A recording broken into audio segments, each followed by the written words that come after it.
শান্তিগঞ্জ তো কি ফাগলা পর্যন্ত কিতা কিতা আছে আজকে তোমরা সব কিছু আমি দেখাইমু। ভিডিওটা স্কিপ না কইরা তোমরা পুরা ভিডিওটা দেখো, তাইলে তোমরা দেখতে পারবা শান্তিগঞ্জ তো কি ফাগলা পর্যন্ত কিতা কিতা জিনিস আমরা আছে এবং কি কত সুন্দর সুন্দর জিনিস আমরা উপভোগ করলাম। প্রথমে তোমরা ওখানে শান্তিগঞ্জ উপজেলা দেখতে পারায়, আর শান্তিগঞ্জ উপজেলাটা হওয়ার পরে কিন্তু আমরা অনেক অনেক উপকার হয়েছে। এরপরেও কিন্তু আমরা যাইমু কি শান্তিগঞ্জ বাজারও।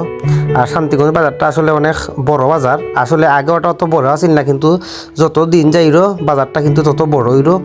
আর তোমরা হয়তো যারা শান্তিগঞ্জ এলাকার আসো তোমরা হয়তো জানো যে শান্তিগঞ্জের একটা খাজ হইরো, রাস্তার খাজ। আসলে আমরা শান্তিগঞ্জ এলাকাত কিন্তু দুর্ঘটনা একটু বেশি হইরো, হয়তো এর লাগে সরকারও উদ্যোগটা নিছে।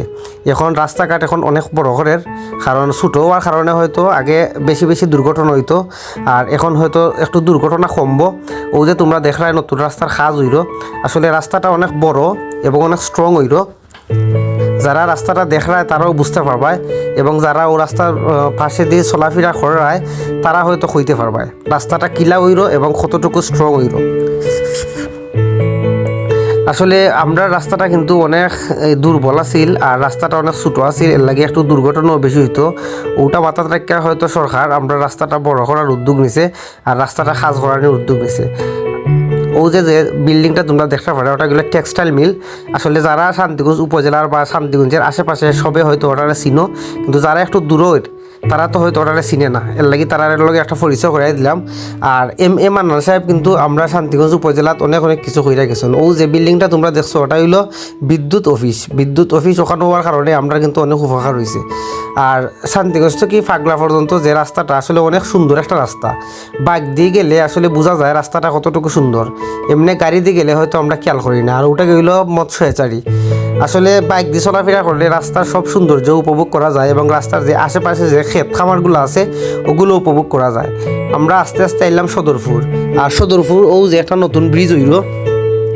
আমরা বর্তমানে যে সেতুটা ইউজ করলাম ওটা কিন্তু অনেক পুরানা এবং অনেক ঝুঁকিপূর্ণ। ওটা এখন নতুন একটা সেতু হইল ওখানে, আর নতুন সেতুটা ইনশাল্লাহ খুব তাড়াতাড়ি উদ্বোধন হইব। আর বেশি কাজ বাকি রয়েছে না, কাজ মোটামুটি আগুই যার। আর ও যে সেতু বাই দিয়ে আমরা যাইলাম আসলে অনেক ঝুঁকিপূর্ণ একটা সেতু, আর ওটা ছোটো হওয়ার কারণে অনেক সময় অনেক যানজট লাগি যায় ওখানে। প্রায় শান্তিগঞ্জ তো কি ফাগলা পর্যন্ত অনেক সময় আছে গাড়ি যানজট লাগি যায়। আর একটা হইলো কামরূপ দলং যাওয়ার রাস্তা, কামরূপ দলং ফাড়াই গেছি আমরা। আর ও যে তোমরা স্কুলটা দেখরায় বিএম ল্যাবরেটরি হাই স্কুল, ওটা কিন্তু আস্তমা গ্রামের অনেকেই উদ্যোগ নেও স্কুলটা বানাইছে। আর ওটা হইলো আলফেরদৌস কমিউনিটি সেন্টার, আর আলফেরদৌস কমিউনিটি সেন্টার পরে কিন্তু আস্তমা রাস্তা ফাড়াই গেলে আমরা একটা মাদ্রাসা দেখতাম পারবো, ওটা ফাগলা মাদ্রাসা। আর ওটা হলো বীরগার নতুন রাস্তা। আমরা